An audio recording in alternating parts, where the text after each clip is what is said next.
টানা কয়েকদিনের বৃষ্টিতে নাকাল রাজধানী সহ দেশের বিভিন্ন অঞ্চলের মানুষ। দিনমজুর থেকে শুরু করে অফিসগামী সবাই পড়েছেন চরম ভোগান্তিতে। কোথাও জলাবদ্ধতা, কোথাও আবার বন্যা। প্রশ্ন একটাই, কবে থামবে এই বৃষ্টি? দক্ষিণ পশ্চিম মৌসুমী বায়ুর প্রভাবে কয়েকদিন ধরেই সারা দেশে চলছে টানা বৃষ্টি। রাজধানী ঢাকার সড়ক থেকে অলিগলি সবখানেই জমেছে পানি। হাঁটু সমান জল ঠেলে গন্তব্যে পৌঁছাতে হিমশিম খাচ্ছেন অফিসগামী মানুষ। সবচেয়ে বেশি বিপাকে পড়েছেন দিনমজুর ও নিম্ন আয়ের শ্রমজীবীরা।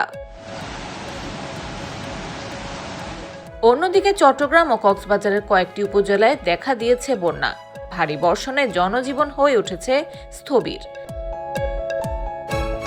আবহাওয়া অধিদপ্তরের তথ্য মতে রোববার দেশের ৮ বিভাগে দমকা হাওয়াসহ বৃষ্টি অথবা বজ্রসহ বৃষ্টির সম্ভাবনা রয়েছে।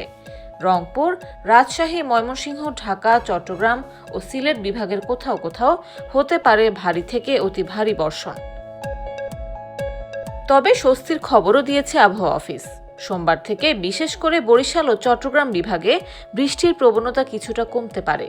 এরপর মঙ্গলবার ও বুধবারও দেশের বিভিন্ন এলাকায় বৃষ্টি থাকবে, তবে এর বিস্তৃতি ধীরে ধীরে কমতে পারে। যদিও বৃহস্পতিবার আবার খুলনা, বরিশাল ও চট্টগ্রাম বিভাগের কিছু এলাকায় মাঝারি থেকে ভারী বৃষ্টির সম্ভাবনা রয়েছে। আবহাওয়াবিদদের ভাষ্য, মৌসুমী বায়ু এখনও বাংলাদেশের ওপর সক্রিয় থাকায় আগামী ৫ দিন দেশ জুড়েই বৃষ্টিপাতের প্রবণতা অব্যাহত থাকবে। অর্থাৎ সোমবার থেকে কিছুটা স্বস্তি মিললেও পুরোপুরি বৃষ্টির বিদায় এখনই হচ্ছে না। এদিকে গত ২৪ ঘন্টায় ঢাকায় রেকর্ড হয়েছে ৯৭ মিলিমিটার বৃষ্টিপাত, আর দেশের সর্বোচ্চ ১৩২ মিলিমিটার বৃষ্টি হয়েছে পটুয়াখালীতে। নিউজ ডেস্ক, জাগো নিউজ।